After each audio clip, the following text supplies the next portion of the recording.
So Serena, let's just get into it. Tell me the origin story of Euphoric Bodies. So originally, it wasn't supposed to be a brand. I was in a love-hate relationship with the gym.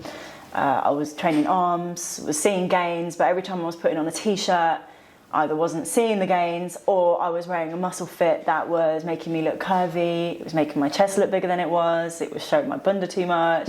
It was just too much. I couldn't find a t-shirt that could appreciate my arm gains. So I just designed one for myself, as you do, casually. The first time I designed it, it didn't work. Trial and error, got there in the end. Got it in black, white and grey, and then before I knew it, I was just wearing it everywhere all the time. I wasn't even just wearing it to the gym, I was wearing it at home, out on dates, just out and about, like running errands in it, and I was just living in these t-shirts. And then it was at that point when I started like getting compliments and people asking me where I got it from. I just thought, oh my god, like the community would love this, the mass community would actually really benefit from this. And it was at that point I just thought, fuck it, let's make a brand, let's do it. And then it just took off from there, really. Well, thank God you did, right? Because Euphoric Bodies has been going mad viral on TikTok, and I love it. Thank you. Moving on to my next question is sort of, what does gender-affirming mean to you? Like, what does the word mean to you? Because obviously it is a gender-affirming clothing brand. So yeah, what does it mean to you? Gender-affirming to me is being able to portray how you feel on the inside, on the outside. Wearing clothes that make you feel comfortable in your own skin and just feeling like yourself authentically, without having to try too hard. I could not agree more. Like, that is literally what fashion is for me as well. Like, I feel like I express myself outwardly, and I do that by the clothes that I wear. So something like Euphoric Bodies is the absolute perfect gender-affirming clothing brand, I think. That Was meant to be the creative part. We're not the first gender-affirming clothing brand, and we're not going to be the last. Of course, there's plenty of others to shout, but I just feel like representation is so key, especially for like the next generation.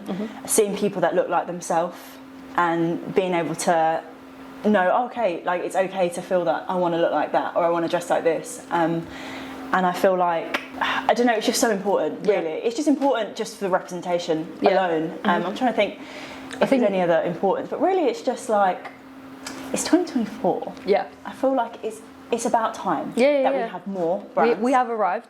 Like, hello. But there's only a few, and I feel like there's room for so many more. I think like it's really hard, especially as someone who is also a mask, that there's not enough, like, I have to fight with the men's clothing section to even find what I'm looking for. And then obviously I don't want to wear women's clothes because it's too tight and it makes me feel uncomfortable as such. So having something like Euphoric Bodies is the perfect happy medium, I think. And I think that is definitely what the community appreciates and will value in the long run, that it's a happy medium between the both. Like, it's masculine but it's also feminine at the same time. Does that make sense? Like, it's made for women is what I'm trying to say. That's it. And I just feel like people say, oh, you know, why don't you just shop in the men's section, But I think the mass community have got wrapped up into this thing where we all wear oversized and baggy clothing, and it's not because we really want to wear oversized and baggy clothing, it's just because that's how it ends up fitting. 100%. And like, I'm someone that likes to show skin, and I like to like show parts of my figure that I want to show, like arms, right? So there should be options for that too. And I just feel like this is the time. It's the time. I 100% agree. You've sort of answered my next question, which was going to be like, what is the social impact of Euphoric Bodies? And I think you answered it perfectly there when you said, like, it's about representation, it's about the importance of seeing, like, inspiring the next generation, right? Making sure that they have representation to know that it's okay to feel what they feel. So you've answered that perfectly already. But also to add though, I want to say that, like, something that I can't stand in the mask community is like the silent competition. Masks feeling like they're always competing with each other, and this is one thing that I feel like it's my social impact would be breaking that down. Like, you are speaking facts. Like breaking that down. I'm so sick of like feeling like we're all in silent competition. This is a thing we all talk about. We should be able to walk into a room and like have a nod of acknowledgement rather than like, you know, side eye. Why like, you dirty look at me? Like we're meant to be like on the same team here. Do you know what I mean? The worst one is like when, we're going off topic, but it's fine. The worst one is when like you're walking down the street and you see another mask and they are with a girl and you're not with a girl, for example, and they like subtly like put their arm around their girl, like, I don't want your girl. I've got my own girl at home that's a 10, so I don't want your girl. 100%. Like, allow I can't stand it. Yeah. And I just feel like when we do our photo shoots and like we get loads of masks together, and like a lot of people say, oh my God, this is the first time I've been in a room full of masks, right? And it's really nice. Everyone gets on so well at the shoots that we do. Everyone makes friends, and it's like just my point proven that we don't need to be in competition. Like, we're all besties. And like, I just love that. And I'd hope in the future, like when masks are wearing euphoric bodies and they see another mask wearing euphoric bodies, that it can just sort of be of like a, oh, you know, sort of thing, rather than like, you know. Yeah, oh, I love that. Yeah, I actually love that point of view, and it's such a good point to make, because I don't feel like a lot of masks are making that point. No. We kind of just all ignore the fact that we all are in that silent competition with each other, and it's such a good point to make. Like, if you want to see someone wearing euphoric bodies and another person seeing them, and like you have that, just like, you know, I really like that. So starting a clothing brand is obviously not easy. And we've seen some, like, I just want to understand what some of the biggest challenges are that you've had to face that you've overcome now. I think the clothing brand challenges as a whole, the list goes on in terms of like investment, marketing. Like the list isn't end. Yeah. But I think because it's an LGBTQ plus brand, there's different challenges in that, and the main one for me is that everyone wants to be included. As soon as you see a brand that sort of caters to anyone in the LGBTQ plus, everyone then wants to be catered for. But this brand, Euphoric Bodies, is for masks, respectively, and like, I can't, if I didn't know anything about computers, I wouldn't start a computer business. And it's the same when the femmes are saying, oh, you know, when you're going to release a femme line? I couldn't tell you a thing about being femme. Because I'm not. And fair. Like other members in the community as well, I can't tell you a thing about it. So why would I, do you know? She's not going to waste her time. I'm not going to waste my time because I don't want to get it wrong. That's another thing. If you got it wrong, you'd get so much backlash for getting it wrong. And trying. So like, yeah, I understand where you're coming from, and like, at the end of the day, just let masks have what they have. Just let us have something, you know? Like, also in lesbian relationships, I find that we also merge into one quite a lot. And this is something that I don't think should merge into one. I think it should be separate, and I think 100%. What you're saying is 100% right. Like, let masks have their representation. Like, women, I mean, not women, femmes can shop anywhere. Absolutely. They can shop anywhere, in any shop, and be comfortable. Masks, it's a whole different story. Hence why we're sat here today, really, isn't it? 100%. And I just feel like that main challenge is the main thing for me, because it comes all back in my feedback, and everything else I can get over. I can get over the investing, I can get over the order fulfillment, website maintenance. I can get over all that, managing all those things whilst working full time as well. You know, working a day job and running this as well, it's a lot, but I enjoy it. For me, it's just about trying to keep as many people happy as possible, and it's just, you can't. So you're not going to please everyone at the end of the day, and that's the thing that a lot of brand owners have to overcome, I think, is that you're not going to be able to please everyone, but that's okay. Like, you're pleasing enough people.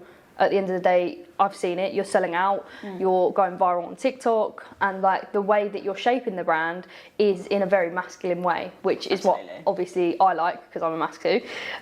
So yeah, I think it's great. As an entrepreneur, how do you stay grounded and motivated? Like, what is your biggest motivator to keep this going? I think all the feedback, you know, all the people that sort of message back, even though like, I can't reply to all of it. A lot of people do say like how the t-shirts make them feel, and like period boxes or whatever it is.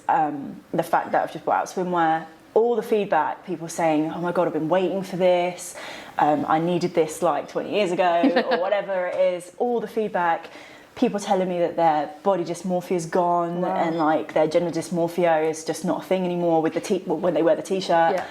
That to me is like my motivator. Just even though it's hard work and it's tiring, just hearing people say how much like one t-shirt can like really change their day. That sort of just keeps me like, okay, this path is for me, because I enjoy doing it. And I love seeing people be them and be happy, because I'm not a mask competitor. I don't compete with people like silently. I don't join in with the mask competition thing, and I love seeing masks thrive.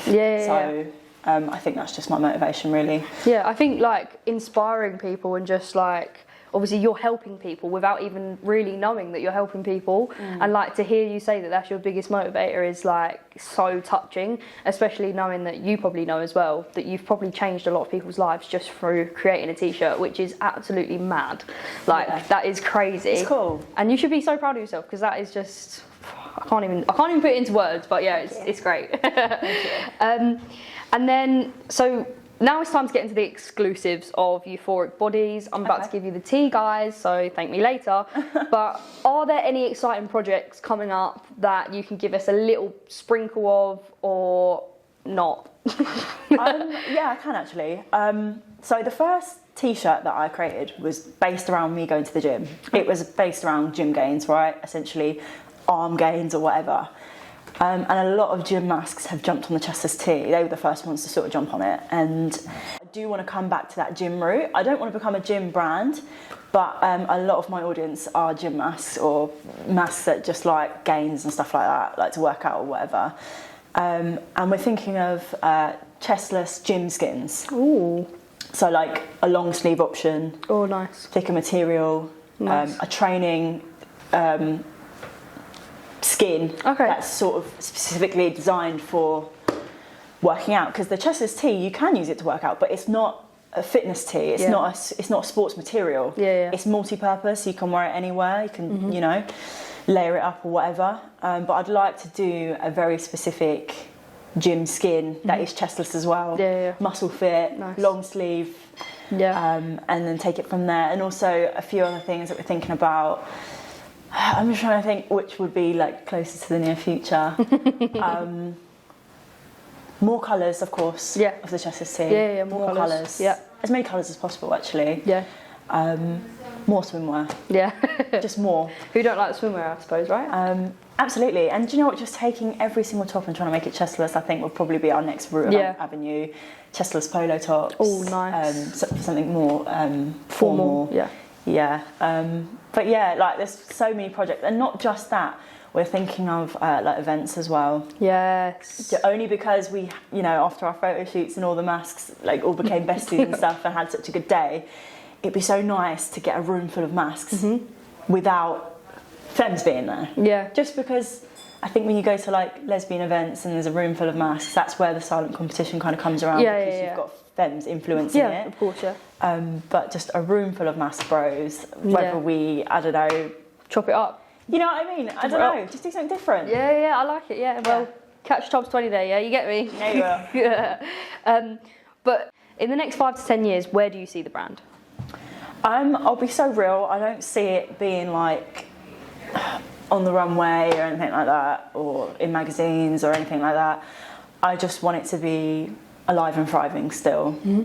More products, more events, and just maybe a bigger audience, hopefully. That's it. I don't wish for anything more than that, really. Very humble, I like it. So just going back to the events, do you think it's important to have that like in-person community feel with the brand? I'm going for a community rather than just a brand.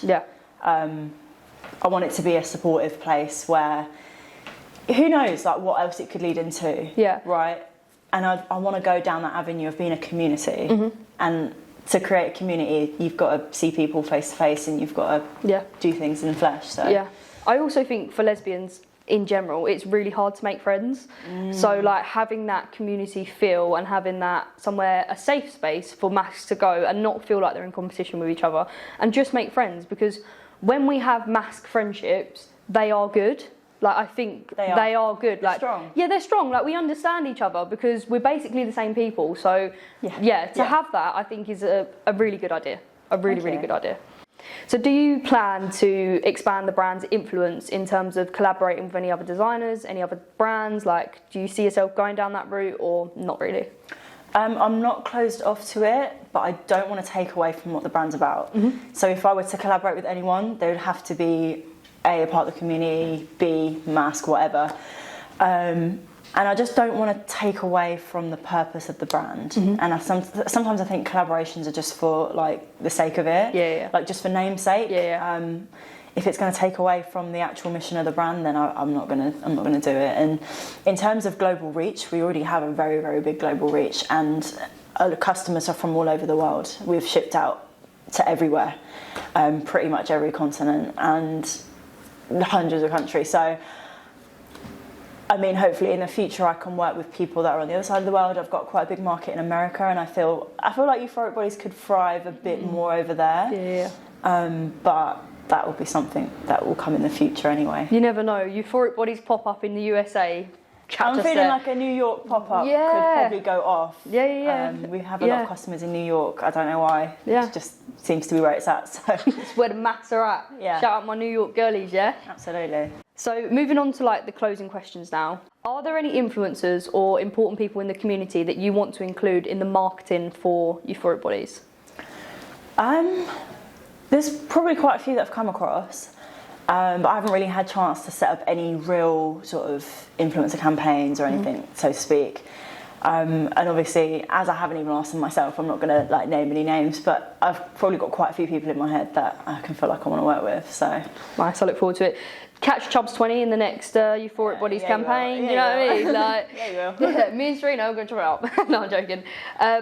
What is one message that you want to leave listeners with if they're discovering Euphoric Bodies for the first time today? Give us a go.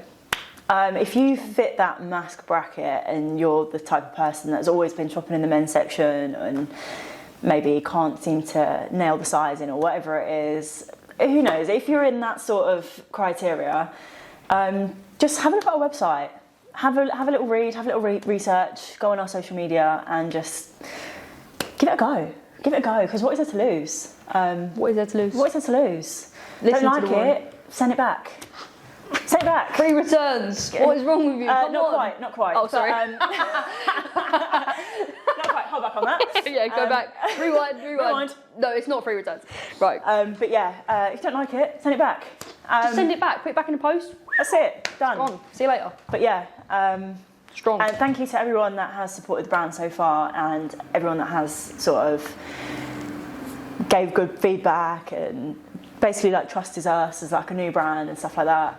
I just want to thank you to everyone that has said something nice and has just been there from day one, really. Thank you for watching, guys. This has been the first episode of Unzipping, and this has been Serena from Euphoric Bodies. Dime qué es lo que pasa, bebé, vente pa' mi casa, yo te espero sin nada.